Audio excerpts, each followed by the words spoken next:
Welcome to the Podness with Face, Pat, and Tiz. What's up, guys? Welcome to the Podness. A show with three friends separated by distance, connected by brotherhood, having weekly conversations that you can join in on. As always, I'm one third of the Podness, your boy Tiz, along with other third, Padawan. Yeah, nothing fancy. Yeah, Face, I'm here. Oh man. Well, tonight's episode should be very interesting. I'll just jump right into the first topic since we're already kind of discussing women and just women issues. So I've been watching this guy named Kevin Samuels lately. He's like an image consultant or something, but he basically has a call-in show where women call in to ask him like dating advice or whatever. And one of the things that comes up as a common theme on there is like what the difference between what women value in themselves and what men value in women. And one of the major things is Kevin Samuels be always saying that women overvalue their education and earning potential like a chip toward getting a man. Like they feel like the more money they make or the more education they got, the more attractive they'll be to a man. I guess I just want to throw some questions out there based off of me watching this dude. Yeah. So the first question I had that I wanted to just pose to the group is, does education and earning potential matter to a man as far as when they choosing a woman? And I'm more talking about a woman that you'd marry or like see as a long-term partner, not like you just hitting it and quitting it or you just trying to date. Now, that all depends on where you're at in life and what you're looking for. As being a married man, now having the knowledge of being married, I would say when you look for a woman and you're investing in a woman, when you want to marry them, which is a long-term thing, that is an investment. So like with any business investment, you want to make sure you're investing your time and your money and whatever else you're going to invest in it into something that you think is going to, how can I say, come to fruition or be good for the both of you, or you feel me? Like y'all both will flourish in it. Now, when it comes to education, yes, definitely, because I don't want to be with, I would never suggest anybody would be with somebody you can't have a conversation with. Me personally, I love to have intellectual conversations and something we can expunge on. You feel me? Dumb, just pop culture stuff. Cool. We can converse on that, but how deep can we go into that? Give me someone with an education that we can go on another level conversation that we can go on for hours. You feel me? And I can really check your brain and see where you're at. Me personally, I know it's not that many people I can have those type of conversations with because stuff I know about, most people ain't gonna want to talk about. So having a good education is a qualification for me. Earning potential, to put it like that, I wouldn't really look at a woman for earning potential. I think pimps look at women when they're looking for earning potential because you're looking at what can she possibly do and bring to you. That's earning potential. That's what I look at when I'm looking at business investment. What earning potential does it have? What stock can bring me a good earning potential, but not a woman. I'm looking for, do you have a job? Can you help support your half of what we're doing as a conjunctive unit? I'm not looking for what you can bring to me, because at the end of the day, we both should be coming to the table able to support ourselves, coming together to help try to support a union. So earning potential, no, but the fact that you can earn money to help your end, yeah, because I know this may be the age of sugar daddies and sugar babies, but I don't know about nobody else, but I don't want another person I got to take care of. I already got kids. Now, I know it's a thing when men supposed to take care of their wives and take care of their family. I take care of my family. I take care of my wife too. But at the end of the day, I don't want somebody who can't do nothing, because at the end of the day, when I die and I leave, there will still be a family here. And that woman I leave should still be able to take care of that family in my absence. So that's what I'm looking for. So as far as what Mr. Samuel's saying, or Kevin said, whatever the dude's name is, earning potential, no. Earning potential, I'm not looking for earning potential in a woman, but education is definitely a big factor with me. So I am looking for a woman well, I'm not looking for shit now because I'm married. But in the instance where I was looking for a woman at that point in time, education, and I actually prayed for a woman who had some type of common sense. You feel like some type of head on your shoulders so we can converse. Because there's too many dummies out here that don't want to talk about that. Like all you want to do is stay on your phone pressing in your face, and all you want to do is talk about what he says, she says. That's not conversing in conversation. You gossiping and spreading on stuff. Have a conversation with your own free thought. Actually come up with a thought and let's converse on this what you talk about. That's what's good. That's attractive. That's sexy. You feel me? Just having a fat ass, that's everywhere. Gotcha. That's real. What about you, Pat? I'm weird, and I talk about weird stuff all the time. So you got to have some kind of intelligence or education or whatever to talk to me. And, in general, you just going to think I'm just weird. Mm-hmm. So, and on that note, yeah, so that probably would be needed in my situation, or like being with me in general. And then I kind of just feel what Faith's saying all around. He kind of like hit it right there on the target. Because like, as far as earning potential, I would only think about that if this was like a business relationship or something like that, or just business in general or whatever. Really, I just are you going to care enough about my needs? And if we have a family, are you going to be mentally stable enough to hold it down when I'm not around?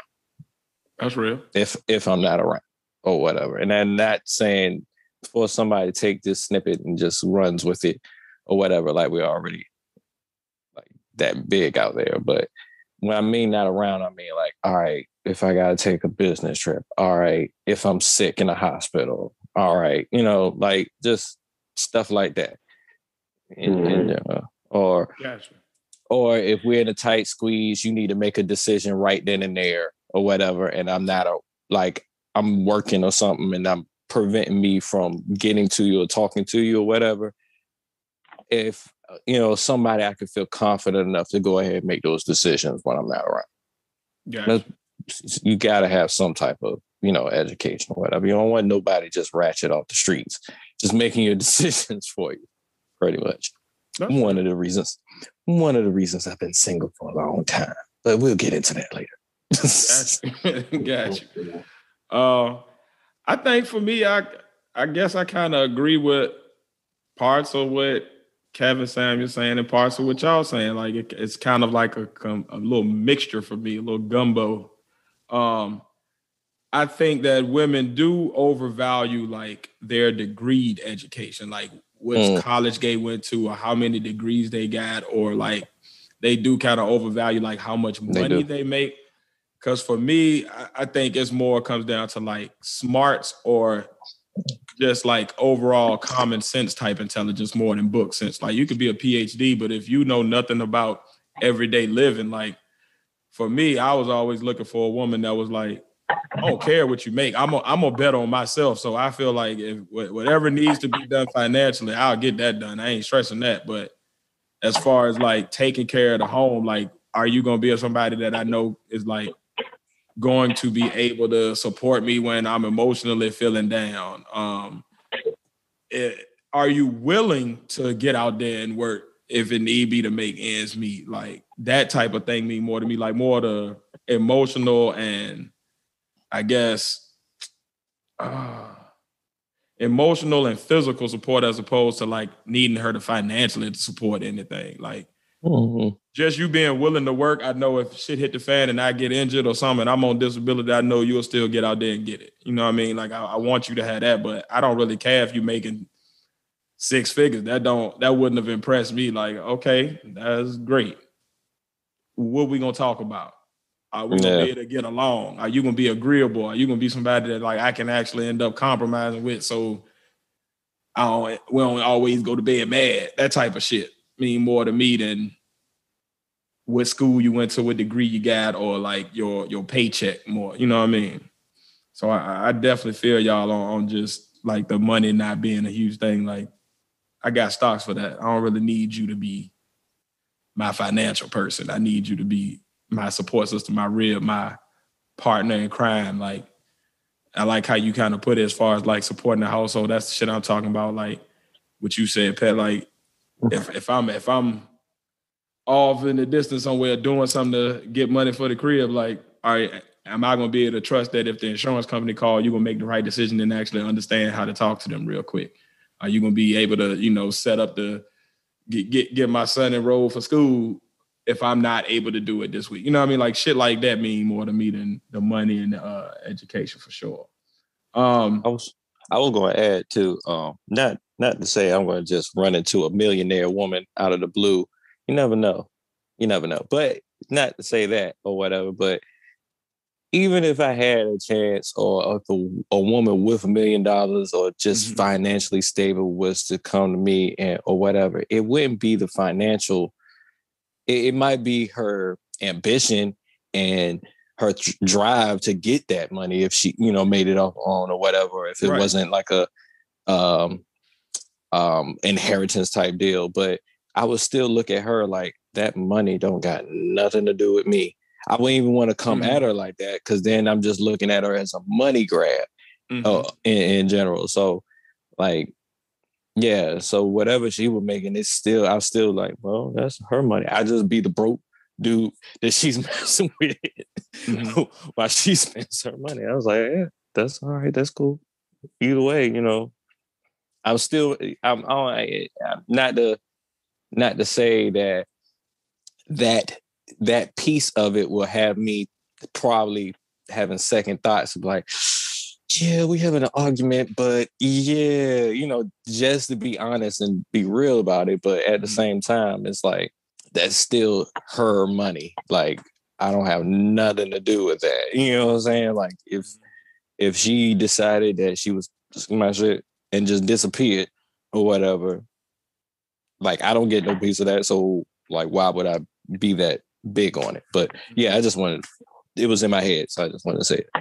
No problem. We kind of already touched on it when we were answering the first question, but I wanted to also throw it out there for the ladies watching, and just so that like women can start to better understand into the minds of a man and what we actually be looking at when we see women as opposed to what they see when they see themselves. What do men actually value in a woman? Like, what makes a woman wifey material as opposed to just a good dating friend or somebody to just talk to, or a fuck buddy or something like that? Like, what qualities separate the wifey woman from that woman that's just good for dating or just kicking it with? Humility,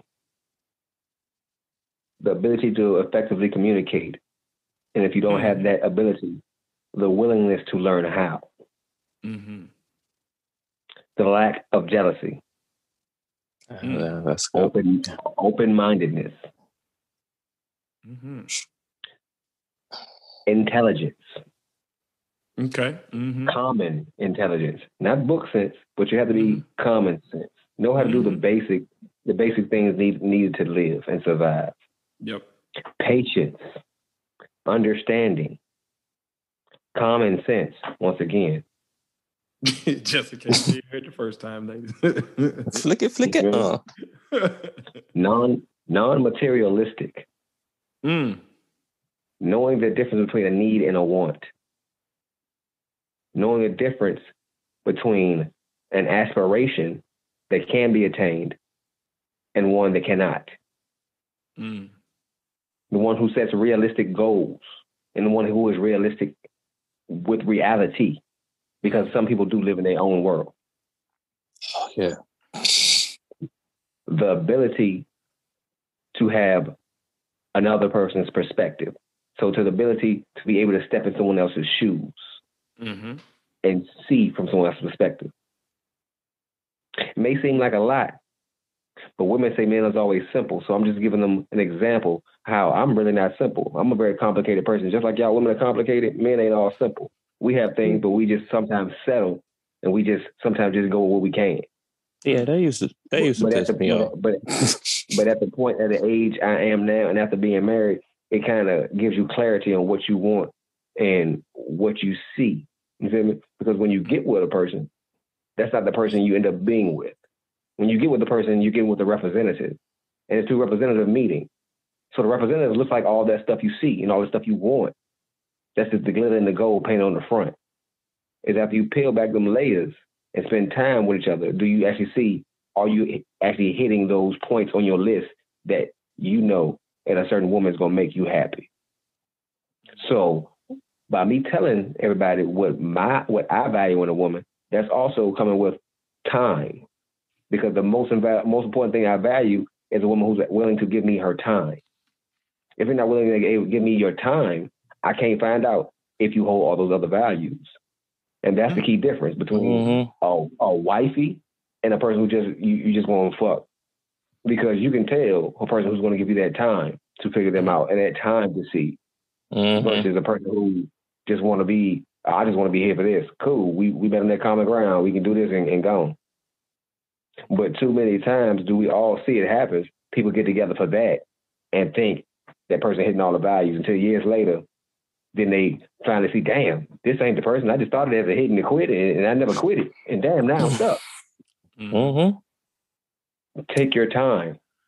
Take your time. Don't rush into shit. Take your time and see if that person you're with can transform from that hit and quit it thing you had into a wifey. Because not everybody is supposed to be wifey. Not everybody is supposed to be a husband. You feel me? Take your time and see if that person meets the values you personally hold. But as far as face, my number one thing has to be time. Because if a woman is not willing to invest time into what I'm trying to invest time in, we ain't no need to take anything any further. Because we can have that conversation up front. What you trying to do? What you trying to do? This is what I'm looking for. If we can't meet on the common ground, conversation can be done. We can split our ways right then and just save time. Yeah, that's real. Time is definitely it. Time is definitely it. I think for me, I'll just give a top 5 because Face laid out a pretty good list there of a lot of the major qualities. I think for me, I'll start with, and haters gonna hate me, and I know people gonna call me superficial, but you gotta look good to me. That can be that, and I'm mainly talking about like your facial features, because I'm gonna see that before I notice your body, before I notice your brains, before I notice how smart you are, how kind you treat me, or that you say the world. Like the first thing I saw in my woman was her face, and I knew right then, okay, I can wake up to that face for the rest of my life. That would make me happy. So I think looks for me is number one. Number 2, I'd have to say agreeability. And I don't mean that in like the terms of like the way a lot of people try to use it now as like being submissive or just going along with anything. I mean more in the sense of you're able to respect and trust me enough that we can speak the truth to each other and agree to disagree if need be. Or if there's a reasonable compromise to be made, you're able to accept that and not be holding anything because you didn't get all of your way or I didn't get, like the ability to just kind of communicate and get on even ground, even when it's a difficult conversation, to me is huge, because I feel like that's all marriage is, a bunch of difficult ass conversations. So if I'm not going to be able to have them, that's going to be tough. You know what I mean? I think number 3 would be, like Faye said, the willingness to give me your time, because like that's how you build that friendship part of the relationship that actually keeps you going past the sexual attraction and shit. Like when shit get boring, like you still gotta like that person, and the only way you can build that bond is by having that time. So I like that. I definitely agree with Face on that. That time is huge. I would say, how well do you take care of a home? Because at the end of the day, if I'm going to be able to follow my ambitions, I'm going to need a woman that can take care of home just as good as myself. And I grew up, we grew up in the old school era when you was latchkey kids and you was coming home and you was taking care of the crib by yourself, cleaning up the house, cooking your own dinner, all that shit at a young age. So like for me, I've been used to taking care of shit for a long time. So I need somebody that can be my partner in that. And like, if I'm the one working late tonight, that you're going to be able to handle dinner and have that ready when I get home and have the house clean, and vice versa. You know what I mean? Like that. that willingness to be able to take care of home. Doesn't mean that you even necessarily got to, because if shit hit the fan and I end up, like I said earlier, hurt or on disability or something, I got to be a house husband, I don't mind doing it, but the willingness to do it so that we can both pursue our ambitions equally, you know what I mean? And then I think the last one for me would be understanding. Like, you ain't got to agree with everything that I do, but you got to understand me enough to accept it, if that makes sense. Like, you might not like me playing video games, but you got to be willing to accept it. Or you might not like the fact that I love my job and the type of job I got might have me staying out till 9 o'clock at night while you at home. Like, you got to understand it, because you got to be willing to let me kind of get that out so that I can be happy as well. And as far as me being happy, because I feel like in a marriage, both parties got to be able to be happy individually. They can't depend on each other for their happiness. So I can't just be dependent on the shit you doing for me for happiness. I got to have them outlets to kind of just, you know what I mean, get the man day off me after a long day, that type of shit. So I think understanding would be my last one.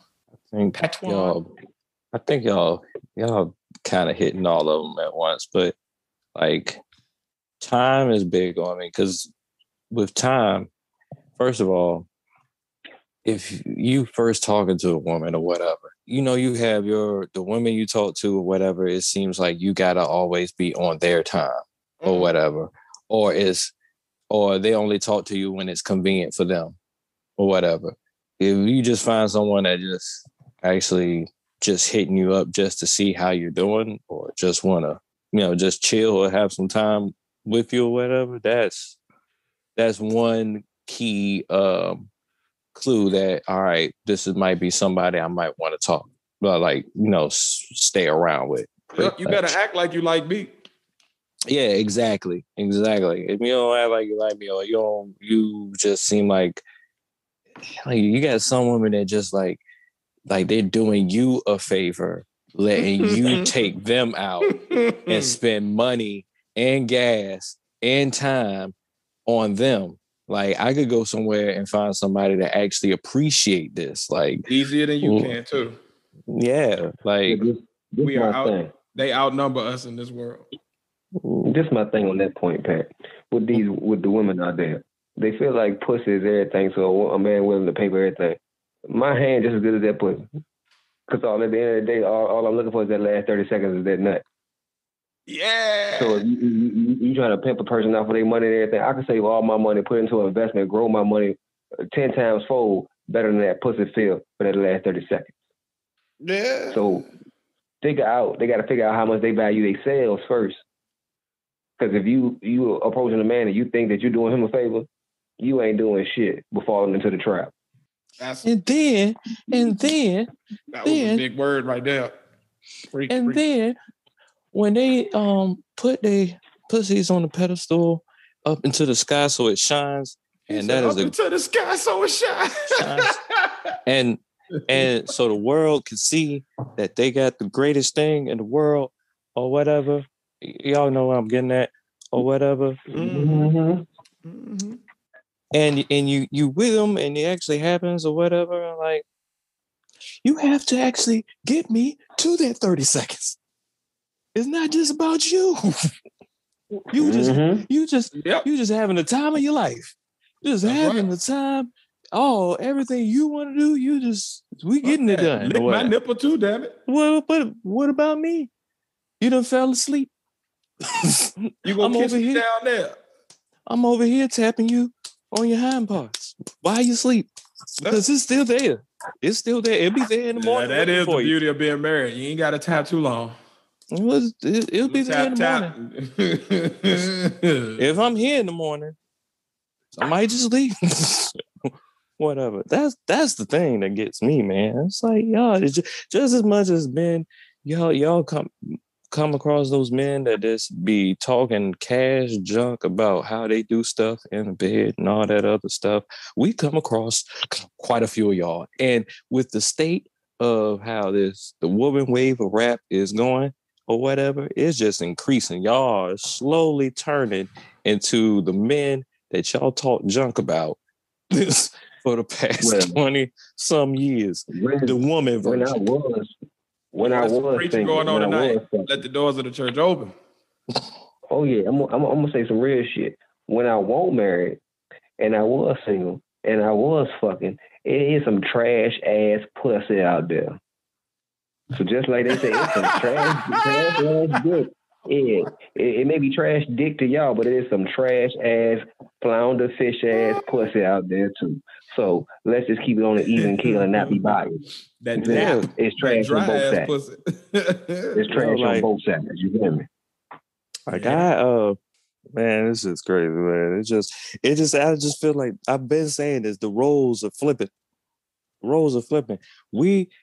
And I think the reason why that every last one of them can put theirs up to the sun so it can shine on or whatever on the pedestal is because men don't usually be vocal about it. Like on social media sense or whatever. Mm-hmm. The only time you really heard a man be vocal about it is probably that one crazy comedian that you know back in the day, that one crazy comedian, that one hardcore rap song or whatever. Like that's the only time I see people vocal. I can go on Facebook, I can go on social media, I can go on a song, I can go in a movie, I can go on a daytime television show. I can tell you a couple stories. Oprah, half the TV, half of media, they're all saying that men are trash every day. Right now. Yeah. We could probably pop something up right on this TV right now and find something. Like, that's the only thing. We just not vocal. I'm gonna hit you with some stats real quick. I'm gonna hit you with some stats real quick. Is it more women or more men on this planet? More women. So statistically, it got to be more shit ass women than there is men, right? The numbers would say so. Let's look numbers. Allegedly. You feel me? Because I know people gonna hear this and be like, "What is Face talking about? Oh my God, Face, you women." No, it ain't women bashing. Let's talk statistics. Let's talk numbers and talk facts. If it is more of something and less of something else, and you divide the more of something into two groups, a good group and an ain't shit group, I guarantee that ain't shit group is going to outweigh the other people ain't shit group. I'll also say about them stats, the fact that it's more women than men, I think women need to do, like, for one, y'all done touched on so much here. I got to unpack a little bit. Okay. So I'm going to start with what Pat said when he was talking about the roles reversing. Women got to start valuing stuff that matters to them when they're picking men in themselves. Like, valuing our education and our earning potential, I understand. But that, if you listen to the list that we gave, we ain't say shit about those two things. We don't care about your money. We want somebody else gonna treat us right, be able to talk to us, give us some time, and love on us. And somebody that we want to look at. It ain't got shit to do with your money, your earning potential, your school you went to, the degrees you got. You got 6 degrees like Umar allegedly. And we still gonna be like, okay, well, what about this other stuff? Because that other stuff is what's gonna make you stick. The other stuff got me locked down for the past, 15 years? So, yeah, it's the other stuff, ladies. And also, like Faye said, y'all outnumber us by a lot. It's going to be easier for us to find the woman of our dreams than it is for you to find a man of your dreams if you out here disqualifying people or kind of saying, hey, well, you don't make enough money. You better find that man that can treat you right, because the average man that make a lot of money, that's the top 10% of the world. You don't make enough money, but she don't got a job. Them dudes ain't got time for you. Them dudes is probably going to cheat on you. Just being honest, like, how you got expectations? How you want somebody to meet your expectation that you don't even meet? Yeah, exactly. Yeah. Oh, and to put this out Big there, facts. Because for some reason there's this stigma that every time a man talks about a woman, he thinks all women are like that. That's not the case. No. So I wish y'all need to stop indirectly. We talking numbers. We talking facts and stats. Yeah, like y'all need to stop indirectly defending these trash females that we talk about like they don't exist. They exist. Some of them are your friends. No. That's not it. That's not it. They gonna always defend them to men. They gonna always defend another woman to men, but they gonna trash them to each other. You feel me? That's the key. A woman ain't gonna agree with you when you talking down about a woman, but the second another woman says something, they're gonna agree with them. Yeah, she ain't trash. She ain't shit, girl. You know, girl. But you gonna uphold her in front of them. It ain't all like that, man. You don't know her like that.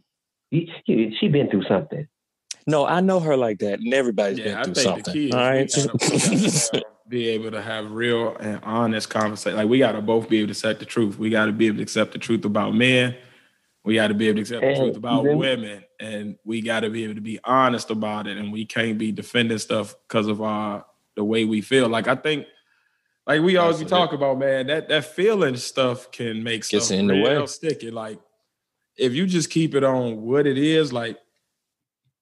It go back to that communication piece, ladies. Like to get a man that's gonna do all the things you might be wanting, you're gonna have to be able to communicate, right? Like you got to be able to listen to the honest truth and accept that, and him be able to do the same, and then y'all meet in the middle. Like that's the only reason I can stay with my wife. Like my wife got me because on top of everything else that she got, we can actually end up agreeing at the end of the day. Like we can agree to disagree or agree to agree, but we can accept the facts. And we've gotten to the point after all these years that we're able to both like look at the truth of whatever the situation is and deal with that, not go past that, not be tripping, not be, oh, well, you said this about me and I feel no, but is what you said true? And if it is, then, you know what I mean? We got to be able to accept that. And ladies, I love y'all, but y'all got to be able to accept that. Like my sisters, that's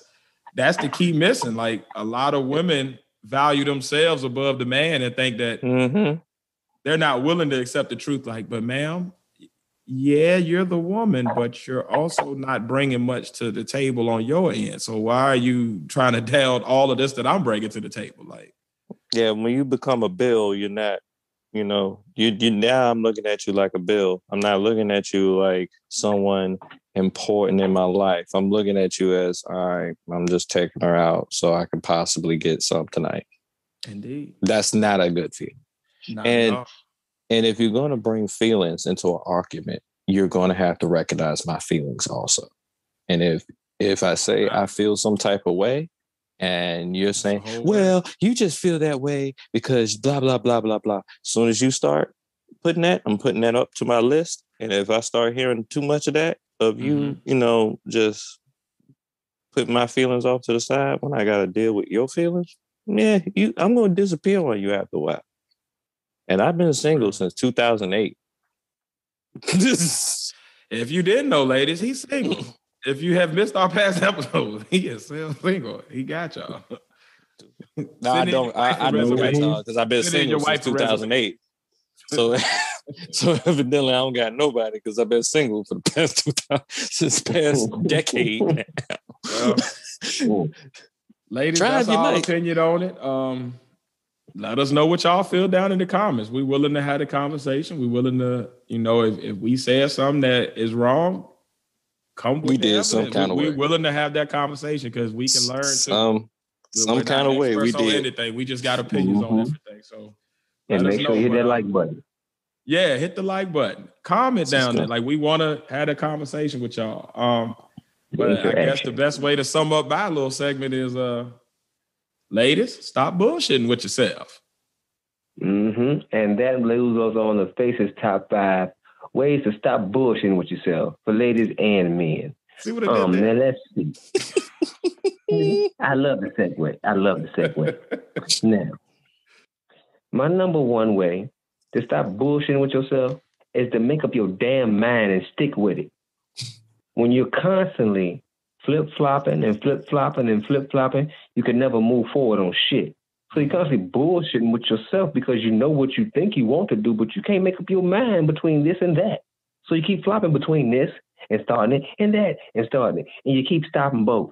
Make up your mind and move forward. Second thing, stop making excuses. Well, I can't do this because of this right now. You know, I got this bill right here and I got to do this tomorrow. None of that really matters Because if you want to do it, just go do it. Yeah. Stop making excuses of everything, because life gonna continue to happen regardless if you got a goal or not. So get your goal, make up your mind, stop making excuses, and just go do that shit. Hey, everybody, we did it with this podcast. Just do it. Damn right. Number 3, stop half-assing it. If you go hard, if you gonna do something, go all the way, go hard with that shit. Go 100%. Don't go 50% to get mad when it ain't end up working the way I wanted to work, because you half-assed it. Put your all into it if you really want to do it. You can't accomplish nothing. You can't accomplish nothing putting half a foot on something. Try to walk up a stair and put half of your foot and all your weight on that half. Your ass gonna fall. Your ass back.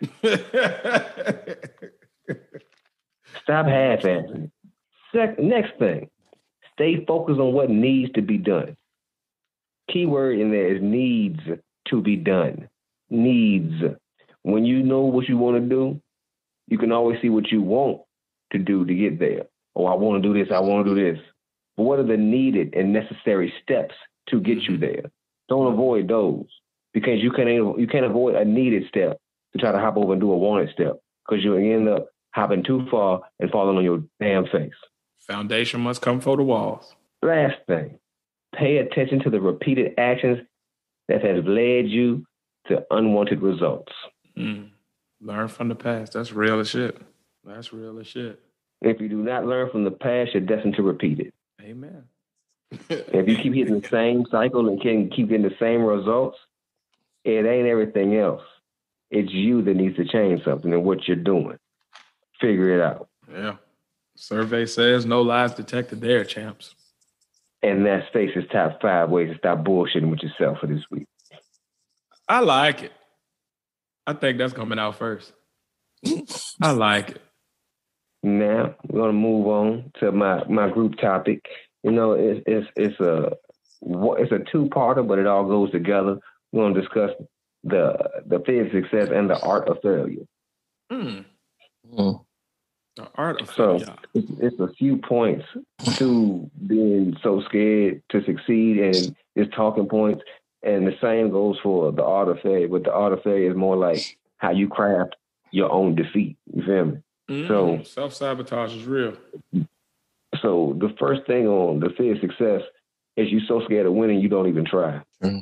And that goes hand in hand with the first principle of the art of failure is to not try is to fail. When you start off so scared of your success, you start off doing the architecture of your own failure. You can't be scared of winning. You got to take that first step out there. You got to take a step towards your goal. That's true. Don't be 90 looking back at your 30s and like, you know, when I was 30, I wish I'd have did this. I had the energy, I had the strength. I should have did. No, do it now. Don't look back and wish you would have. Second thing on my fear of success. You feel success leads to change, and people hate change. It takes them out of their comfort zone. You feel me? When people are successful, it forces them to change their surroundings, change who you're around. A lot of people don't like change. A lot of people are fearful of change and don't know how to adapt to that. But in anything, when you want to go forward and maturate in life, mature in life, grow in life, your surroundings have to change. You can't stay stagnant in the same area. That's real. People don't aspire to get rich and stay in the hood. People aspire to make it out of the hood, to change their surroundings, change their financial back. You feel me? Aspire for change. Don't aspire for the constant and the same. Don't aspire to be like a dude down the block that's been down the block his whole life. Don't aspire to be like, oh, he's the biggest hustler in the hood. Yeah, he's the biggest hustler in the hood. He could have taken that same knowledge and went on and opened a business. Don't be like that, man. He's stuck. Don't be stuck. Next thing, not knowing what comes next if I succeed. So why not just stick what I know? That fear of the unknown stops a lot of people from even trying. Yeah, that's true. That's big. Well, if I do this and I actually get this money, what's gonna happen? I don't know if I do this. If I move and I get this house and I move, I don't. Is my family gonna still fuck with me? If I get this job, what's gonna happen? I ain't gonna be able to chill no more. Man, why still stick with what you're doing if your situation is pissing you off and you frustrated in your situation? You have an opportunity to change it. Go ahead and take your opportunity, man. Only way Why keep looking your opportunity in the face? You feel me? You tired of being where you at. You keep complaining every month. Oh, these bills piling up. I ain't got enough money to pay this bill. But you got an opportunity to make a job if you quit smoking weed for a little bit, but you don't want to. Quit smoking that goddamn weed, get a damn job. Change the situation. Get out your comfort zone and change the situation. You feel me? Like, be something different to get something different. Being yourself, you can only get what you normally get. If you want something different, do something different. Now, on to the art of failure. Yep. You preach. Now, art of failure, I'm looking at, just because you take an L doesn't mean don't try again. It means the exact opposite. You take an L, that means you automatically try again. The age-old saying is, you fall off the horse, you get back up and try again. You fall off the bike, you get back up and try again. So in essence, they've been telling you since you was a little kid, if you fail, get your ass up and try again. What your mama tell you, you go outside and get your ass whipped, don't come in here till you win. You can't truly win until you don't learn how to lose. Try again. If you get an F on a test and the teacher offers you a makeup, you going to say no, or you want to attempt to get a higher grade. If you fail, try again. You went up for the promotion with a nigga next to you, beat you out because he had a little bit more experience. Get your experience up and try again. Church. That's all you got to do. Big facts. Don't shape your own failure by not trying. Yeah, don't nothing. Next thing on the art of failure. The moment you quit, you fail. As long as you can try, you have a chance. Yeah. The moment you say, man, I can't do it. You feel me? The moment they say, I can't do it, you done. Mentally, you just decapitated any chance you had. You just cut it off at the head. And as we all know, to defeat anything, you cut it off at the head. You got to always know, as long as you got a fighting chance, that's just what that is, a fighting chance.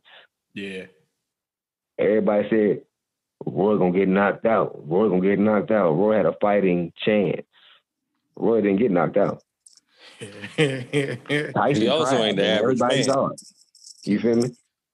Roy tried. Tyson tried to knock Roy out. Roy didn't go get knocked out. He tried. Did not. You feel me? He knew from jump, hey, this nigga might kill me, but I'm going to try. You feel me? You got to be willing to take a step. And Tyson willing to try knocking him out again, evidently. He's trying to reassure he wasn't scared of his success. He was like, I was successful this time. I'm going to try again, too. My second to last one is constant hesitations leads to missed opportunities. That's true. Lord, I felt that. A lot of times we don't go with our gut feeling when we get a chance. Opportunity is only open for a while. Got to step through it. We can kick it to another level. Don't look a blessing in the face and ignore it. You feel me? Mm-hmm. You have an opportunity to better yourself in a positive way. Take advantage of it. They always say, everybody don't get a chance. Everybody wants a chance. You're right. Everybody don't. But a lot of people do, and they don't realize they're getting a chance. This is true. Open your eyes and be visible to the opportunities and don't hesitate. Stop double guessing. Stop triple guessing. Well, should I? What shouldn't I? Well, I don't know if it. Do the shit. Once again, stop bullshitting with yourself and do the shit. Stop bullshitting with yourself. And my last thing on the art of failure, people got to realize when ambition meets reality, you will be ready. You got to understand when you put your thoughts and your goals to work, you ready then. You putting that shit into your own reality. You're taking it out your head and making it physical. Mm-hmm. Manifest. You ready. You ready to win. But as long as it's still in your head and you don't want to, I ain't going to tell nobody. People going to think I'm dumb. People might have thought the same shit about us three trying to start a fucking podcast. Y'all want to do what? But look at us. Yep. And look what we've attained in a short amount of time. You feel me? Yep. We got 160 people in our pod squad. You feel me? We love y'all. And 16 episodes. We went from a conversation with 3 people to 163 now. We deep. Exactly. episode 16. And when we on 100, when we doing 160 episodes on 1,600 That's episodes. crazy. 16 you feel me? episodes, 16 160. episodes, man. 16 You feel me? episodes, man. And we had 160. 16 times 10. That's crazy. This was a numbers day because it's also 333. Exactly. You got to realize Happy our birthday, ambition John. met reality. Oh, yeah. We ready to win, and we're continuing to succeed because we took what was in our minds and made it reality. Indeed. Ambition met reality. Indeed. As long as they can do that, they can keep from failing. Once again, it's an art to failing, but it goes hand in hand with the fear to success. As long as the only true thing that can stop you from achieving your goals is you. Amen. You are the biggest obstacle to yourself. So get out your own damn way. Basically. Continue to smell your damn self, sidestep yourself, and go ahead and hurdle yourself too. Woo. Get to your damn goal. And that's all I got to say. Amen and amen. And the doors of the church are open. We're going to pass a collection plate around that way. Choir, can you give us a B selection, please? No, you can't put a coupon in the collection plate. You better get that coupon out that collection plate. Right there, right. Pod Squad, y'all think he's preaching to y'all. He's fussing me out. Subliminally. Hey, man, when the word hit, man, let him use you, man. Very move you. You're like you're right there in front of the pulpit. And everything the preacher say, and this nigga right here. He ain't saying that, but it sounds like I've often thought about being in the clergy, but I can't talk like I talk in that field. So, well, they got that cussing preacher on YouTube, so you can join. Oh yeah, that guy's a lesson. Let's give it. Freddie Gibbs had him on a skit. I think he said we're gonna call this one a fuck a cue. I give a fuck a cue. Fuck you barbecue. I was like, what in the world is this guy? I bet the chicken and the ribs good. I still rather listen to him than that other guy that my parents be listening to with that voice. He come in sounding like this, like he smoked like 60 cigarettes, and then I be hearing him in whatever, and he's talking about that girl in the front with that wild dress. You can't be just doing all that and then think you can come to the church every day. These hoochie mamas and hoes and stuff. I was like, did he just say hoe? Oh man. Like, God damn, what is that in your throat? That sounds like some fuckery. All kinds of fuckery. Oh, yeah. The good and the fuckery. Wow, I'm on one today. Yeah. I'm going to start this segment of the good and the fuckery with something I missed last week. I probably should have hit on this last week, but I forgot all about it because that was a big list of fuckery that week. And a lot of good too. But yeah, Ted Cruz and that winter Cancun vacation while everybody in Texas was freezing. Yeah, that's the biggest level of fuckery right there. Yeah, man. And then they don't even stop right there. Some of them folks still ain't got power yet. He blamed it on his wife. Then he blamed it on his kids. Then like the kids wanted to go Cancun. Who thinks about Cancun in the middle of the freaking winter? Yeah, ain't no kids thinking about no damn Cancun. That's you, champ. The kids got together. Vacation right there. Ain't no damn children. And the other kids found out they about might have it. said Disney World, not no damn Cancun. The other kids found out about it, and they asked their parents if they could go. So we all went on a trip conveniently right when the crisis hit. The worst thing that has ever happened to Texas that you would never expect to happen to Texas hit. Nobody would have ever thought that Texas froze over. You saw what I did there. Froze over right then and there. And the main person that seems like benefited out of this was Jerry Jones and his investments to the electric and gas company in Texas. Oh, wow. He says he has been, because of the extreme situations of Texas in that winter storm, the gas prices have skyrocketed, which actually put into his pocket I think don't Jerry Jones own the Cowboys? Uh-huh. Yeah. All right. Texas, I want you to really think about who y'all vote into the next elections or whatever, because the people that you let this be an example of the people that y'all have like cheered for and just made excuses for the fuckery that they do. People tend to not care about other people's fuckery until their fuckery fucks with them. And Texas is definitely being fucked with. Pretty much. So, fuck you, Ted Cruz.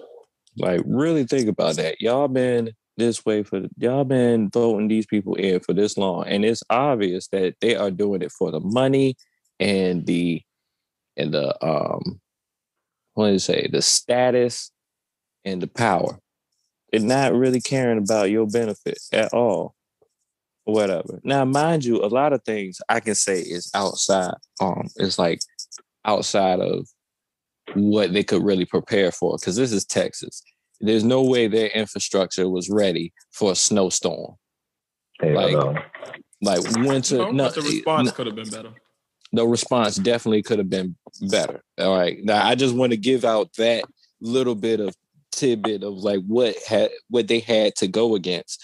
But the simple fact that what you got to go against. You've never been in a snowstorm before. Your wires and lines in the area that give electricity has never experienced that before. That like your gas and water and electric and utilities have never experienced that before, and it's happening. You would think with as much pull as the state of Texas would have, they would put something together to try to have a better response. But I just wanted to put that out there because I missed that. And, Ted Cruz is a fuckboy anyway.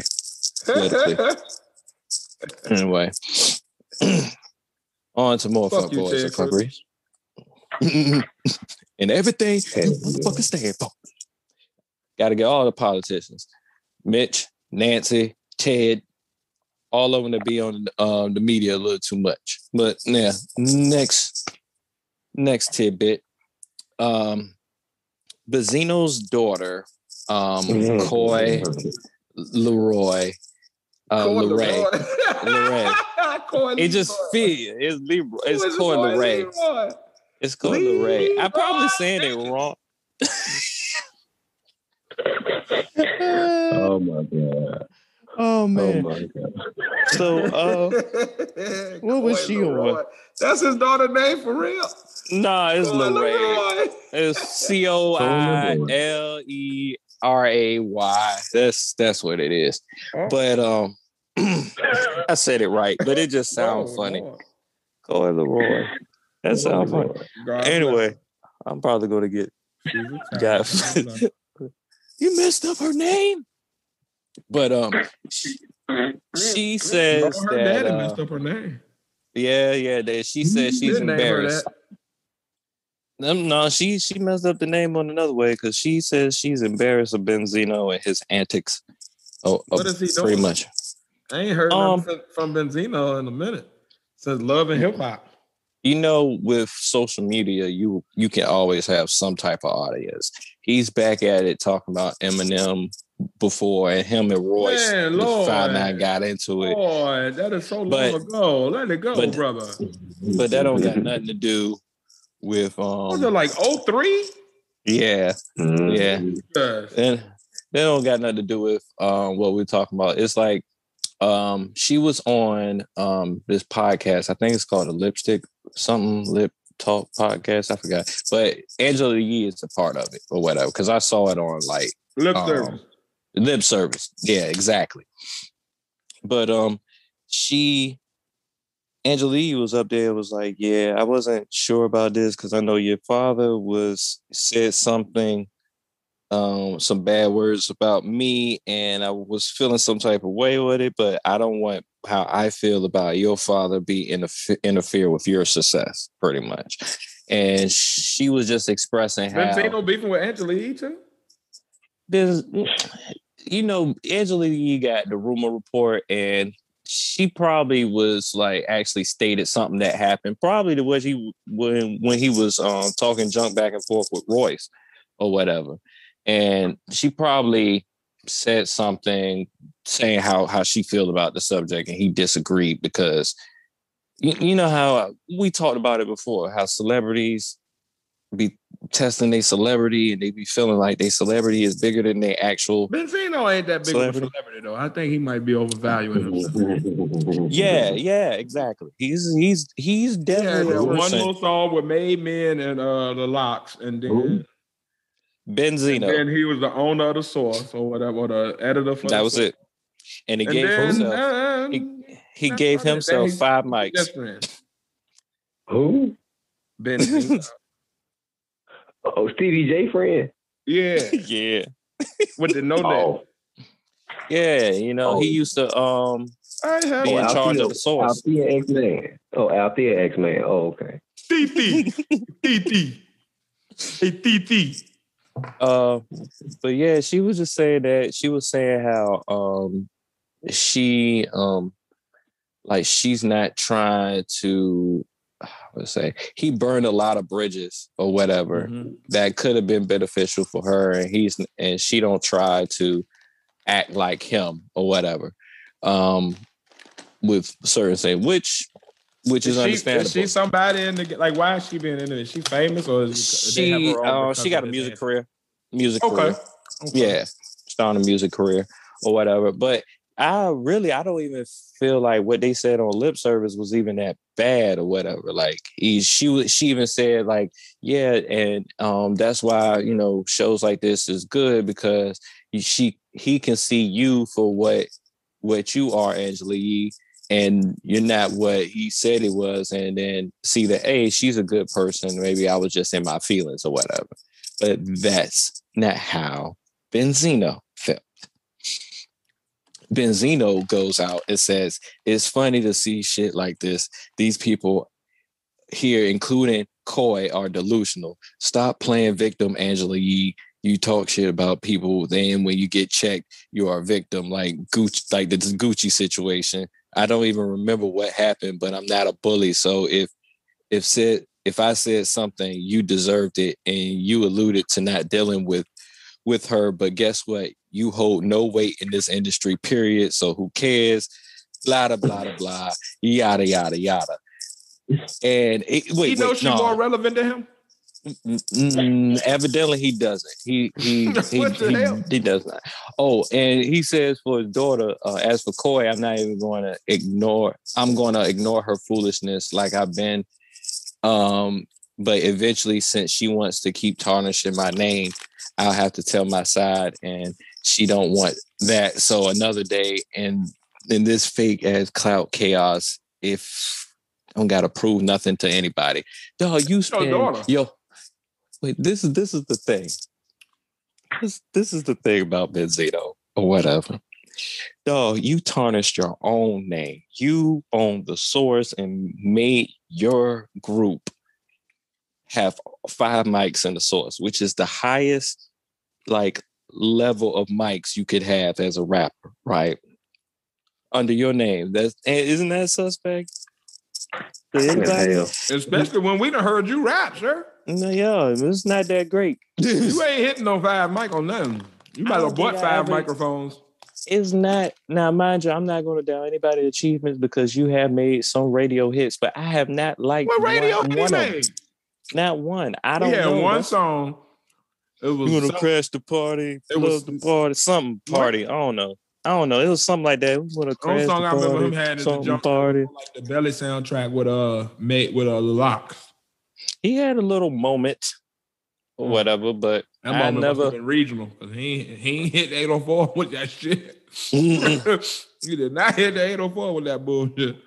But I did never like the songs. I never did. And then you spend your career went as far as your neck, sir.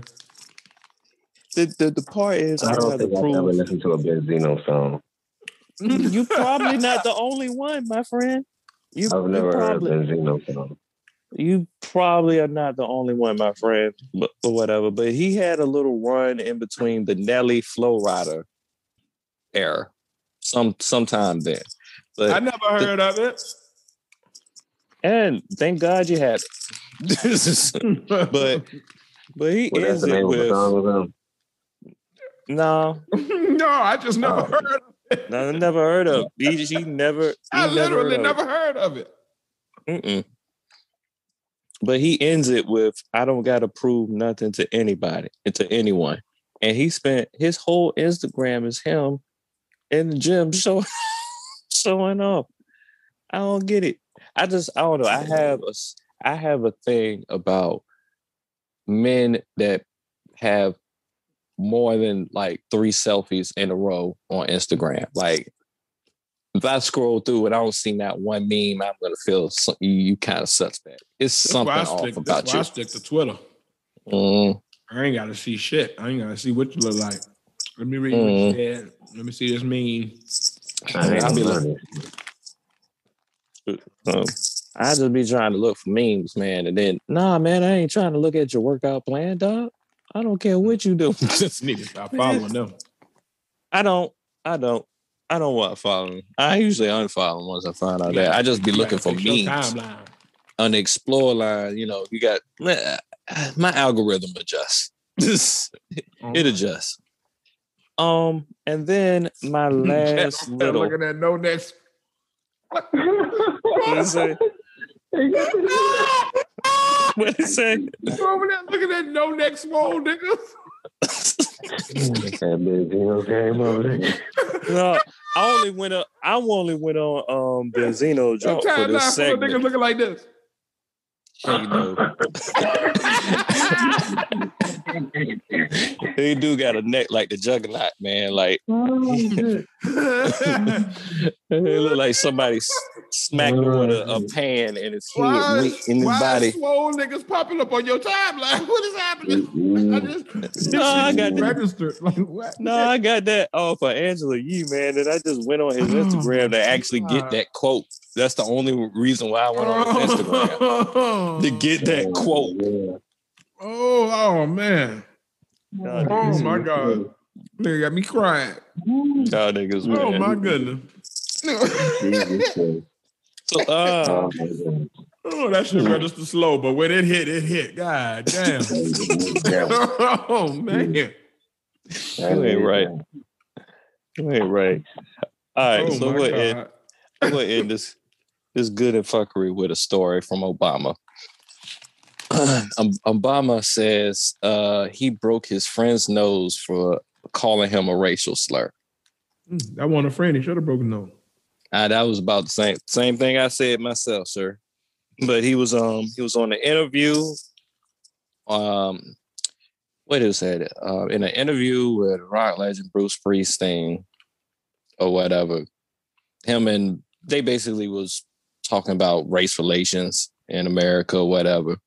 So he brings up this story. So listen, when I was in school, I had a friend. We played basketball together, said Obama. And one time we got into a fight and he called me he called me a coon. That's what he said, a coon. It was a coon. I was like, what? Coon? Because they had deleted it out or whatever. Now, first of all, ain't no coons in Hawaii, right? It's one of those things that when he might not even know what a coon was, what he knew was, I can hurt you by saying this. He continued. And I remember I popped him in the face and broke his nose. And we were in the locker. Good man, Obama. Good man. Good stuff, champ. Obama said that it's the person's thought pattern that leads to these verbal attacks, which ultimately lead to more destructive and violent behavior. That basic psychology. Let me use his voice. That basic psychology that then gets institutionalized is used to justify dehumanizing somebody, taking advantage of them, cheating them, stealing from them, killing them, raping. I think my Obama voice kind of sound like a a pimped out Malcolm X voice, but that's what he said. Yeah. Mm-hmm. Your Obama voice sounds just like them men that scrolling down your timeline. Shut the hell up. No neck. It's the no neck effect. I'm gonna put my timeline on the screen so y'all can see. No neck Goomba shape. Please don't. I'm good. I don't want to see nothing that's going down your timeline. I'm straight. I am afraid. My timeline is reckless, but they don't got no Goomba niggas up there, no man. neck niggas ready to come after me. You know what I did see on my timeline? I'm sorry, no neckers. Remember when I laughed and I was like, you come over here with the honey on your ass? I actually saw the girl on Instagram with honey on her ass. See how the universe works? Oh, look at that. You manifested that. Ain't that right? Ain't in real life, but hey, at least it's on Instagram. But anyway. So I'm going to talk about why I'm single. Well, actually, the fears of a single man. Tell me, because I have no idea about that life. I feel like I'd be learning so much from you. So I was, on YouTube just looking up what I could find, probably find some topics for the show and everything or whatever. And then I saw this white lady, random TikTok video or whatever. And just out of the blue, she was like, y'all wonder why men don't commit. No, it's not that men has a fear of commitment. Just look at the stuff that you're trying to teach them. She was like, happy wife, happy life. Sounds like servitude to me. Then she said, if the wedding isn't 3 months of, if the wedding ring isn't 3 months of your salary, don't bother proposing. And now the wedding, that's hers. That's her special day, not yours, whatever. And then she go further and says, if the wife goes, so do the kids. She said all that in the middle of the TikTok pretty much. And she says it's not that commitment is going down. No, men being thought as a commodity more is going up pretty much. So I really looked into it and I was like, all right, I get where she's coming from. Because like when as a single guy and a lot of your friends are in relationships or whatever, majority of the time, because I've been single for a whole decade, you start hearing a lot of relationship horror stories. They like friends get divorced, how bad the divorce go, even within the relationship or whatever. It seems like the wife don't even want to listen to them or respect anything they got to say or anything like that. And then you start thinking, listening to it, you think to yourself, why would I just jump full-fledged into that? Like it's not that I think all relationships is like that.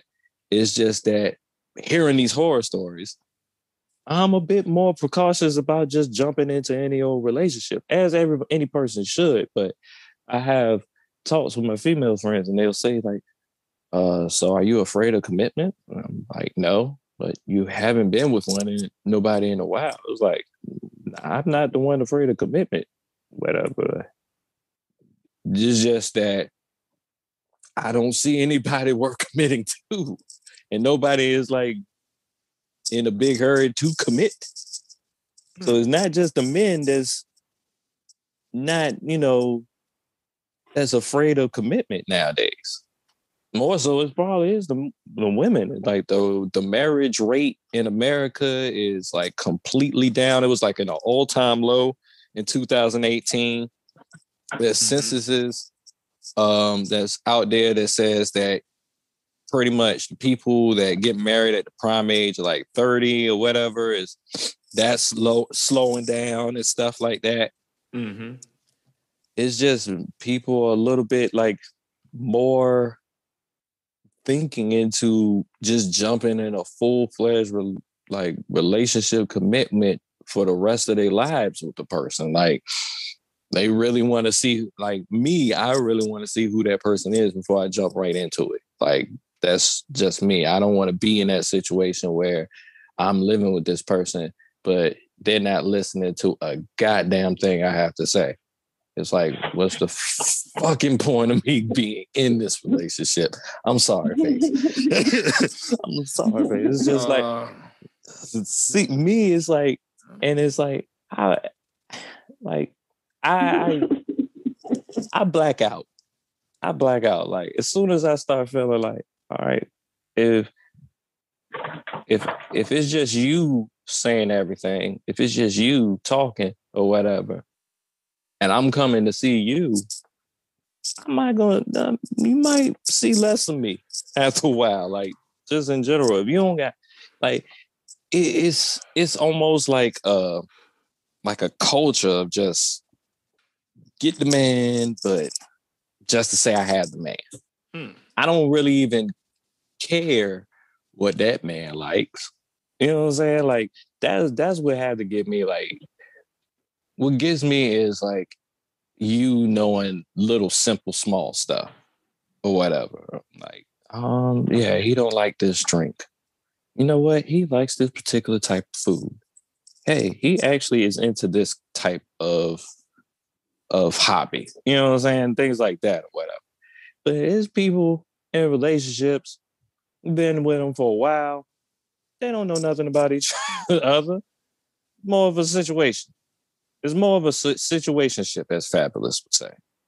Whatever. Like, these are the fears that I have. Like, I saw another woman, whatever, and she was talking about reproductive rights that a man has or whatever. So she said that if a woman gives birth to a child and decide that they don't want that child anymore or whatever, or if they don't want the child anymore, they have the right to get an abortion. They can have the child and leave it at a church or orphanage or something like that, and it won't be looked at or frowned upon or whatever.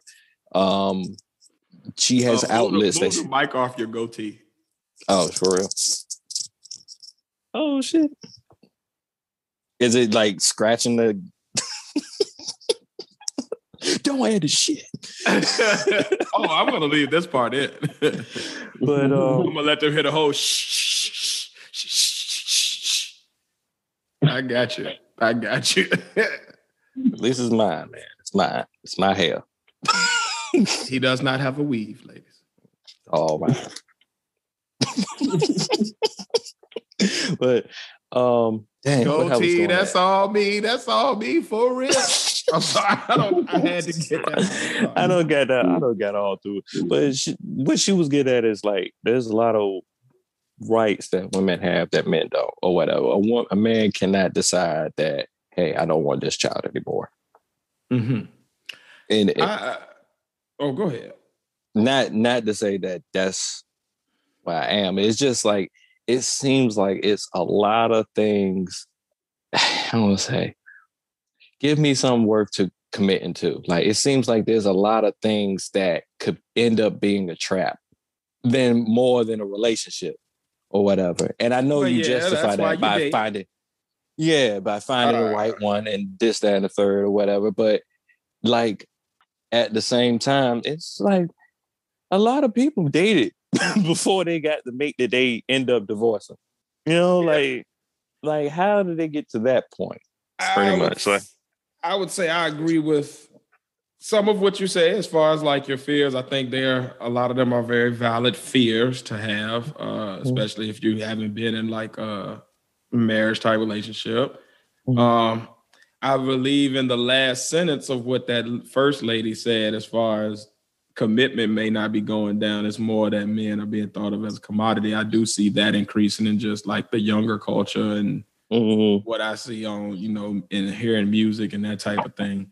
But I don't think that happy wife, happy life means that you live in life as a slave. I think it more mean that you're doing your part as a man. Like, because it's happy husband or happy hubby, or we're going to be getting a divorce. Shit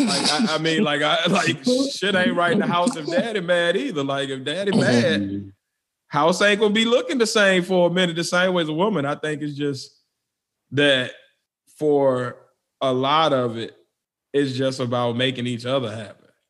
So it ain't really a slave thing.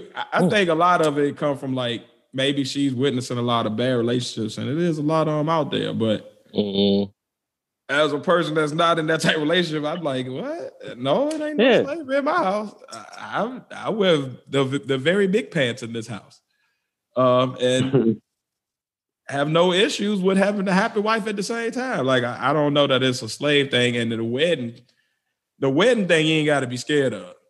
You do a destination wedding, you're gonna come out paying just about maybe a couple of grand, and you're gonna be able to have your honeymoon at the same time, and all of it be one nice little package for you. And the people that can make it, they make it, and if they don't, you get with them when you get back home. But, there you go. But it's cheap, and and the wedding is not just her day. It was definitely my day too. Damn it, I was styling the profile, and you couldn't tell me shit. Yeah, damn it, this me. Look at what I'm doing. Hey, y'all. Like, it was a big deal for me. I think it all comes from the perspective that you enter it with, and the person that you end up even discussing that type of a deal with. Like, I think if you're dealing with fuck people, all of those fears will probably come true. If you're dealing with the right person, they won't. And that's how you know. Like, but I'm a big fan too, though, of dating for a long time before you get married. Like, I've been with my wife for going on 16 years, but we've only been actually married for the past, about to be 6. Like, we was in a strong 10-year relationship to where we got a chance to go from not living together to living together to dealing with all of the bullshit in between and seeing how each other will react to it. So I think that, like, I'm a big proponent of, like, you can be engaged for a while. You know what I mean? Like, you don't have to get married. And I think a lot of people, what they do is they get so stuck on the wedding date that they like rush things. Like, if the marriage feel rushed, something wrong. If it feel like, you know what I mean? Like, you know what the shit is when you dating people. But I also would add to that, when you dating, you can't be dating fuck people. Like, you got to kind of choose your pool that you picking from. Like, it's just like fishing. Like, if you go to the bullshit pond that only got guppies and minnows in that bitch, that's all you're going to catch. But if you go to the river where they got some big mouth bass and some spot and some all that, then that's what you're going to catch. You know what I mean? Like, wherever you cast your reel, that's what you're going to catch. So, like, give yourself the best chance to get someone that's quality by finding a place where women who have those qualities that you're looking for are more likely to congregate. And whatever that is, like the people that's really into, what is it that they be wearing them furry outfits, they furries or something. Mm-hmm. Oh yeah. They don't go looking for their wives usually like outside of that community, because they realize that, like, this is what I'm into. Let me find somebody that even if they ain't into it, they at least understand it, they're cool with it, and we gonna be able to complement each other. But if you looking for a wifey and you keep meeting bras at the club or meeting bras at the gas station, that might not be the smartest place, because them women may have a limit on their quality just based off the circumstances they in, the life they live, their current lifestyle. So you gotta that what they say in the Bible, you gotta be equally yoked. And I think it start by like dating people that are equally yoked. Then you're gonna be able to find your person a little easier, because they actually have a higher chance of meeting the standards that you're looking for in a woman. But then too, like, you don't deal with as much bullshit when you don't deal with bullshit people. You know what I mean? So I think that come into it too. But I think you got some valid fears there. I mean, like, hey, I always say, man, I'm glad I'm married, because that single life these days seems like it is scary. So I understand. Now mind you, I'm fearful chance. Now I really don't. Real.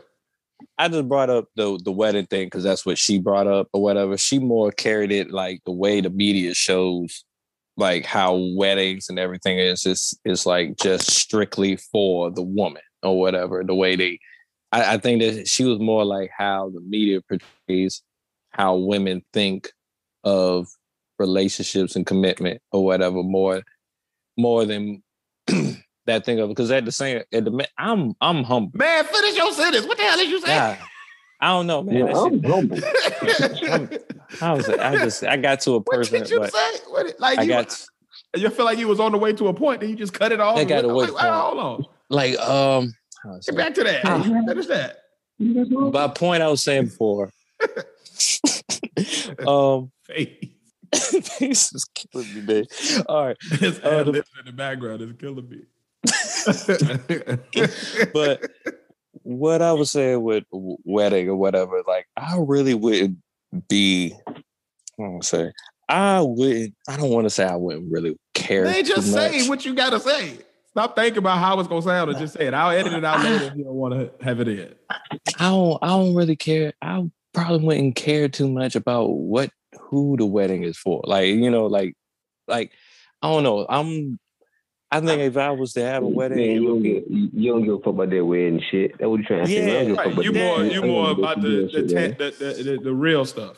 I understand. Yeah, like I wouldn't really care, and I think that's any basic man or whatever. Thank you.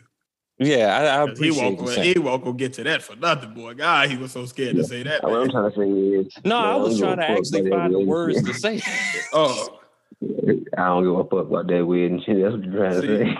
Very succinct, concise, and I get it. Yes. I was trying to find a nicer way of saying it, but I should have just said it the way I was thinking it. But yeah, I don't. Perfectly. I don't give a fuck. See, we say I don't give a fuck. It goes for so much shit. So I don't give a fuck about that. Whatever you want to say, right there. I don't give a fuck about I wouldn't give a fuck about a wedding or planning a wedding or anything. I'd probably just go at it like, all right, what do you want? What can we afford? What can we do? Pretty much. And just deal with it just like that. Or whatever. And ain't nothing wrong with that approach. But I think the way she was catering it, the way she was saying it is like there's really nothing that caters to men or whatever. Like Valentine's Day really media-wise caters to women. See, if you just talk about media, then okay, I get that. Yeah, that's what I don't live in media, so I don't. That's why I guess I disagree. Like, that's why I said. Okay. That's why I wanted to cross over and say I don't really give a fuck about the wedding thing. But yeah, like if you really, is it a day for men other than Father's Day? And then if you're not a father, you don't. Yeah, if you're not a father, then that's really not your day either. So, day for me is any day I tell everybody, hey, I'm taking the day off today. Y'all go and figure it out. That's the day. Yeah. That's my day. I pick my own day. Arbor Day. What the hell? You say Arbor Day? What the hell? I heard it was a steak and BJ day, but I don't even know how true that is. Roots. I mean, we got Movember. Movember? Something like that. I don't know what that's really for, but I think it's when all the men grow beards. I don't know, some shit like Taco that. Tuesday. I love Taco Tuesday. See? I think Titty Tuesday was my Tuesday. And I think that's the one day that actually caters to men. That's why you ain't getting married. You out here chasing titties instead of love. But he chasing what he loves. I want a business. I'm not really caring. You want a business with titties? No, I want a business. Not really like out here trying my hardest to find someone. I'm just waiting for that to happen. But in the meantime of me doing that, I have these fears in the back of my mind. Like if I'm going to be, it's more like if I'm going to settle down with somebody, this person has to be special because I've been out. I'm used. The only thing I have is my peace. You know what I'm saying? When I'm by myself, when I'm alone, I have my peace. You know what I'm saying? Like, I don't need nobody taking my peace away or whatever. I need somebody to increase the peace. And if it ain't increasing the peace, it ain't fucking working. Fair enough. Well, I ain't got no argument there. Yeah, that's all it is to it. Big on peace. Serenity now. Peace of mind. Somebody always trying to get a peace of mind. That's why I got to carry my peace. That's what Andre said. So from getting peace of mind to somebody who's always disturbing the peace, it's time for Tiz's Umar Weekly Update. Oh, not Ludacris. Umar. Ludacris, nigga. Yeah, man. Well, It's a little bit of a short week for Umar this week, but he's still doing his weirdo shit. So he started the week off with an IG live of him in somebody's backyard. He's running around with a yellow shirt. He got on some new jeans though, y'all. He got on some new jeans. He done freed them jeans. Amen to that. Let's just give it up for them jeans finally getting out of bondage. He done emancipated them. My Lord. But he's out in his backyard and he's yelling about one wife. He ain't got nowhere to do his book signing in Oakland, so he needs somebody in Sacramento. They let him come speak at their hair salon or their barbershop or their church. I'm still trying to figure out why nobody ever calls him to come to their place. He's always begging to come to somebody else's house. So that's just weird to me. At a barbershop and a church. At the most requested. Yep, for a book signing. Uh-huh. He can come to my barbershop. I don't even know what that means. Just know I cut my own hair and I don't own a barbershop. They only use that's probably where he gonna need to come. Because apparently Oakland didn't really have none for him. So in the middle of this yelling and begging, he takes out a bottle of water and drinks some of it, then just pours it on his head and start rubbing it in, talking about he needed some ashe. Some ashe. I thought ashe was more of an affirmative type of thing where you're saying, like almost like amen, like, right? Yeah. On. Yes, I agree. I understand. Not it was water rubbing it on his head. But what the hell do I know? So he just rubbing the water on his head. Then he lay down in the middle of this backyard and he starts talking about he needs some wives. And he needs some wives to rub his feet and to handle his big toes. And he says he's not going to the Asians because he's not going to let no China man rub on his big toes. He says he needs some black women out there to rub his feet with some hot shea butter, some hot lemon juice, some hot agave, some hot guacamole, and other food-based items. He is the poster boy of hoteps. He had hot agave, and hot guacamole. So you want tequila root and salsa and chips on your feet. What is that with your boy, man? And there's somebody that's claiming he is a clinical school psychologist, and he wants to open a school for black boys.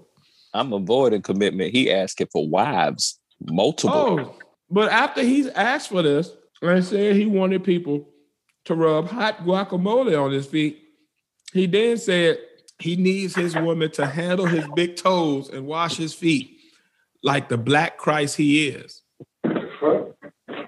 So now he's Jesus, y'all. Now he Jesus. This Negro is Jesus now. My Jesus. Jesus ain't never talking about no rub my feet with no hot guacamole. Jesus ain't never begged for no money. Jesus said he was going to come down for his hands, and he did it. Nigga, you ain't over your school yet, and you out here worried about rubbing your big toes with grease and shea butters and lemon juice. What the fuck? And what is happening? And people sending you money. What is going on? People actually requested for Jesus and continue to request for Jesus. Jesus ain't never had no problem finding a venue to speak.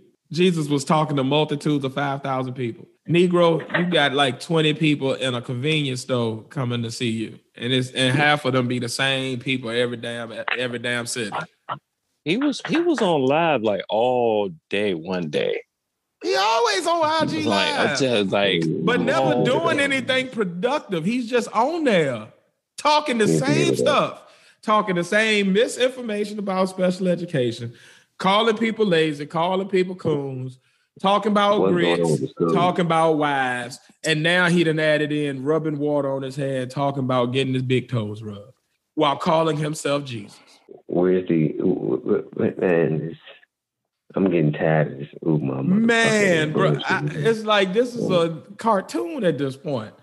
He then goes on another live where some lady that made him some chocolate-covered strawberries, so he gets to kissing her on the cheek and all up in her face. Not a mask in sight in the room. Everybody in there just sharing COVID. He just breathing hot breath on these folk, and they breathing right back on him. Here's some fresh COVID for you right here. Like kissing on somebody, kissing on this lady. You don't know if that lady a kid watching. You don't know who this lady is from Adam. She just made you some strawberries and now you feel the right to kiss on her. Then he was on another live where he's just sitting in a restaurant, nodding his head to music and showing the menu. That was what he was doing. What is the purpose of these lives at this point? Why are we still lying to ourselves, people who support Umar? Why are you telling yourself that this is actually somebody who's opening a school with your money? He's never doing anything to renovate the school.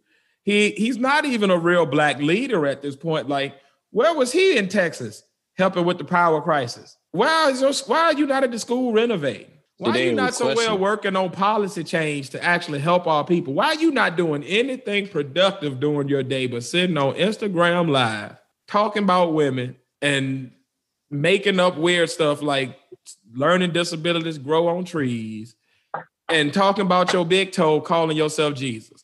What the hell does this have to do with FDMG Academy?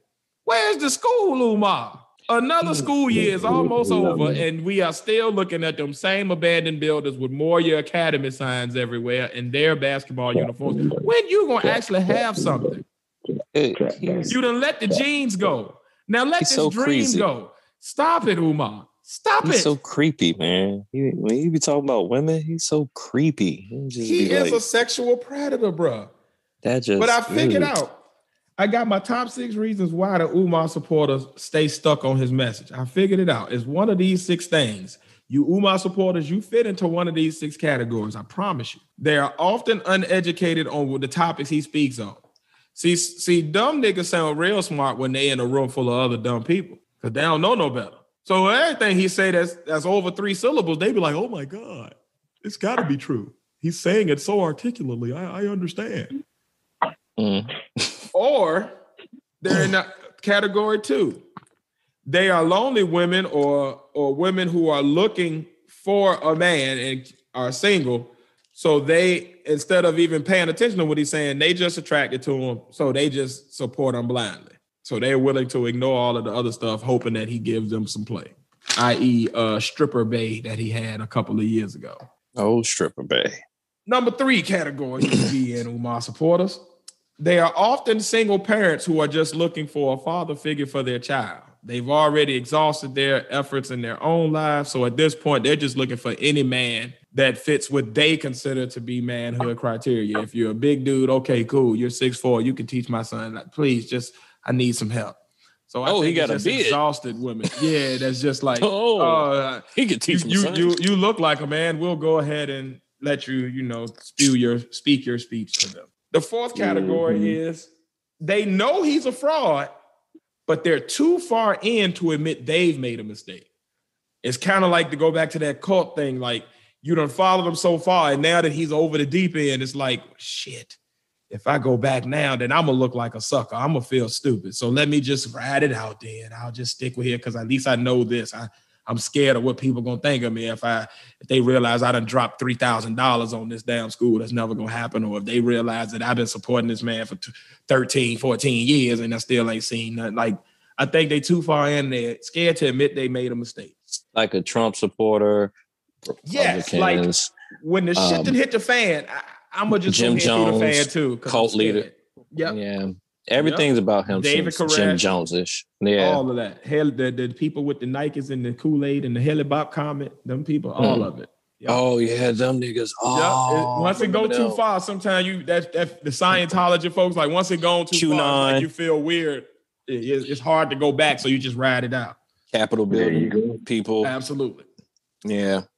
Another group. Bunch of goofy motherfuckers. What'd you say?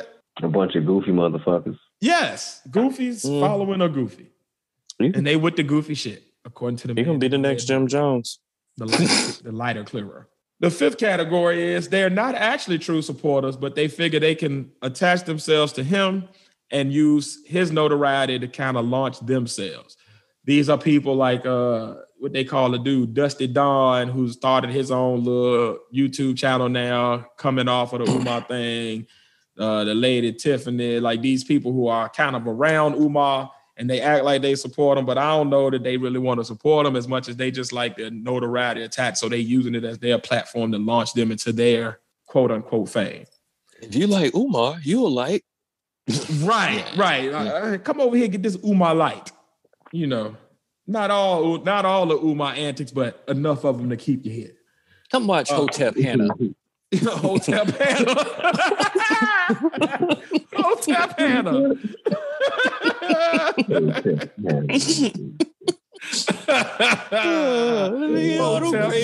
Names, man. I'm in Church Temple Ross, House of Negrodism. Luxor Amenhotep University School. Of Don't know how to spell Egypt. Don't know how to spell Kemet. They be spelling it Kemet and shit. Mm-hmm. Or the last category that they could fit in. And this is what kind of I fit into when I was still back in my days when I thought he was a normal person and I had donated. They like his rhetoric, but honestly do not know his reputation with the school. Is 12 years old and counting, nor do they realize about his erratic behavior. Because he got some people that only see him on Fox Soul or on Roland Martin or Breakfast Club. They've never seen him on Lord Jamal or like his IG Live. So they don't even realize that he got this crazy nutty side. They just see him when he's... That was me. Like when he's just repeating his little speech, you know what I mean? So, and that was me. Like once I found out, I was like, oh my God, I gave money to that? What got me feeling like, all right, maybe I need to watch what he's doing because he looking kind of crazy or whatever. Like, who was it? My aunt. I was talking to my aunt Sherry about the dude or whatever. Like, just like some of the stuff that he would talk about, like black schools and just stuff like that. Because at the time, I was actually doing a paper on implicit biases with teachers. Now, teachers have implicit biases, just the black kids in general. Or whatever, and it kind of like in tune with whatever he was talking about. And then she was like, yeah, I agree with certain things, but there's some things I don't know about him. And like, as soon as she said that, I was like, yeah, let me check this guy out. And then the more I got into the wormhole, it's like once the deeper I got in. Wormhole, boy, that wormhole opened up into a whole new universe of just, what the fuck are you doing? What is this? You want to do what with your big toes? You gonna fuck them babies' mama? You gonna punch the kids in the chest? You say you gonna kill 10% of them? Man, it's gonna come a time where your queen want her cookies crushed. I'm like, what does this got to? What does is that where the cookie crush chat come from?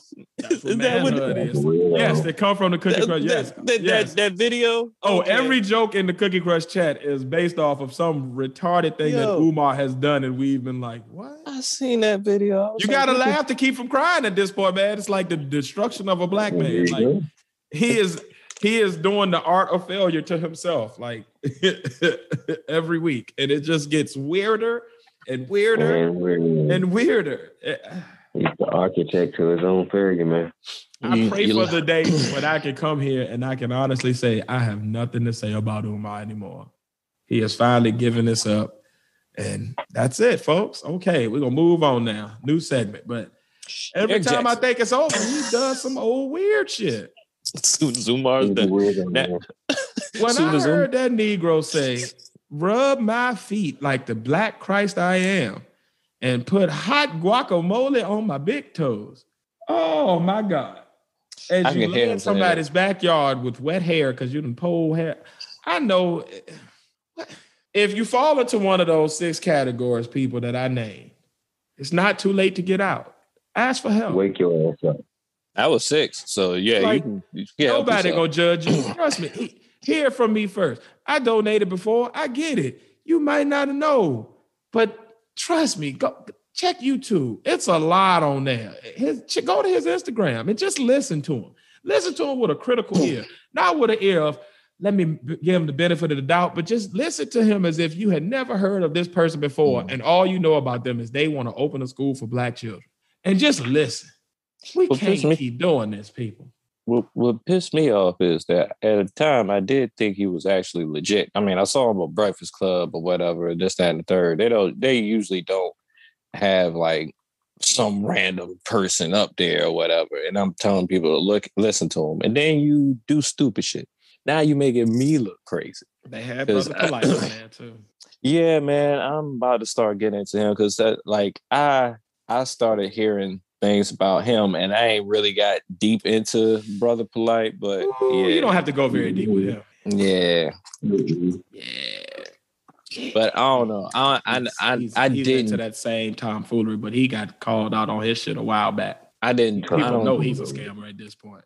I didn't trust him because just the way he dressed and looked. Like he looked like he always about to be in the action movie or some junk, man. Like, why you got all these straps? Like, he come on an interview dressed up with look like a bulletproof vest and that same hat or whatever. Man, he about to jump out a helicopter that shit with John Blaze too. He be out there thinking he is the flyest nigga in America. No, sir. He probably still wear G-Unit tank tops. Like, that's what he looked like. He looked like he still used G-Unit tank tops. I'm glad I never bought one of those. Yeah, I believe he probably allegedly was on that Tony Yayo. But yeah, he is definitely in that same class with Umar. But the weird part is people realize about Polite, and you don't hear about people really donating to him no more, like getting stuck with his little scams no more. But Umar is still a threat out here. Like, people are still lining up to get his dude money. And if you're giving him money, folks, give him money because you enjoy the antics of his speaking, and that be the reason. I ain't mad at you for that. I think not donate to this man if you think he's going to open this school. It's not going to happen. There's no plan. There's no logistics. There's no operations plan. There's no renovation plan. The school has looked the exact same for 2 years. It's not. Get over it, people. I think he hasn't gotten the same light like Brother Polite, because Brother Polite is in your face and loud a lot. Like, Umar's like that, but he stays in his little like community of people. Like Brother Polite, like he seemed like he'll show up on any show or whatever, loud and just in your face. At least with like Umar, he still has that conversation etiquette. So it can seem like as he's long an as actual talk scholar. about what he wants to talk about. As long as you're agreeing with him, yeah. If you disagree with him, Lord Jesus. Brother Polite, don't ask him no question. Don't ask him no question that's tough for him to answer. Lord Jesus, he'd go off. That's when you see the real truth. Go off on your ass. But yeah, man, that's the end of my weekly Umar update. I'm sure next week it will be more weird and shit to discuss, sadly. But people, if you're in one of those 6 categories I named, please get out. Get help now. Just leave it alone. Find a better use of your money and your time and your energy in something that will actually get you the changes that you're looking for in your life. Because he ain't it, Charles. But I tell you, who is it? Our Black Businesses of the Week. There we go. Week. So our first Black business of this week is the Nicole Experience, LLC. They are hair extensions and natural hair and just overall hair care service. They got a 4.9 rating on Facebook, and they basically provide hair care services that cater to women and children, specializing in the health of your hair. So if you got split ends or you got the breakage going on, or you just, need a new way to kind of get your hair back to its full luster, they who you need to holler at. The Nicole Experience takes pride in making each client feel special and boosting your confidence, lifting your spirits one strand at a time. You can find them on Facebook at the Nicole Experience, and that's NICHOLE Experience, NICHOLE Experience. Or you can give them a call at 470-384-9345. They are located at 3747 Main Street in College Park, Georgia. So if you need that hair, that good wig splitting, go holler at them and get your hair done right. Our second business of the night is Landover University 1971. They are an apparel company with authentic designs coming straight from the Maryland area. They are a small Black business, so please support them by going to visit their group on Landover University 1971 on Facebook. That's Landover University 1971 on Facebook. If you're from the DMV area and you rock with that style of clothing and you want to feel like you back home, and when you're away, go ahead, cop it. If you're in the DMV area and you just need that that right fit to rep your brand, rep your city, rep your area, Landover University. And that's all I got for the Black Business of the Week. Y'all got anything for them, guys? No, I don't have nothing for this week, but I'm definitely supporting Black businesses. Even though we outside of Black History Month, it's always good to invest in our community and always support Black business. Indeed. So yeah, man, that is our basic show for the week. Thank y'all as always for listening, watching, just joining the conversation. Please remember, the podcast will be coming out Wednesday at midnight on all streaming platforms. The audio version also drops on YouTube for those people who just don't have those other streaming platforms. But we are everywhere. Apple, Spotify, all your major podcast streaming sites. You can find us there every Wednesday night at midnight. We also got the video clips coming from the show. So if you like to kind of catch us in spots and kind of pick your area that talks to you, we drop video clips from the podcast throughout the week. Full video version usually drops on Tuesday. Battle rap is heating back up. We had an event that got canceled about 2 weeks ago. But this month, about a week ago, we got RBE dropping some stuff. We got URL with 2 big cards. So I will be having some more Tiz Takes battle rap blogs coming straight at you.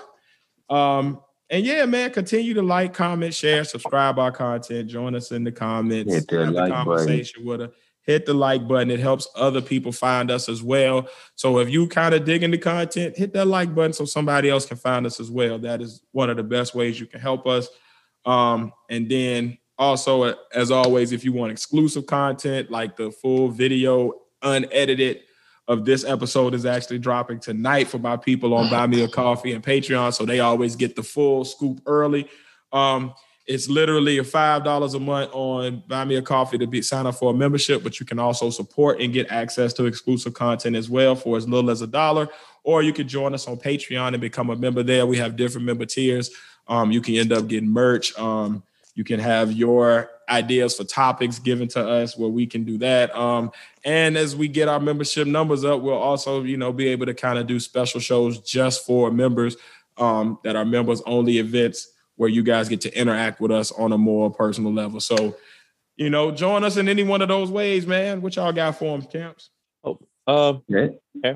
Still support Marley's Moss because I'm still about to cop some of those. Matriarch Gallery, I'm gonna hit them up. I'm about to learn a little bit of engineering and stuff, and I'm working on some of these video edits for these story times, man. Because man, I feel when you go through trying to edit all this stuff, man, it's so much little small stuff I'm trying to add in, whatnot. But yeah, Facebook, Instagram, Twitter, we are there. Indeed. Face, what you got coming up, man? Of course, I'm going to teespring.com/stores/partners-closet-1. That's partner spelled PODNAS-closet. I know you know how to spell closet. The number 1. Also, just to let you know, going forward, we found a new platform for the new store that will be coming open sooner than we thought. So as soon as we have an actual date, we will be publishing that date.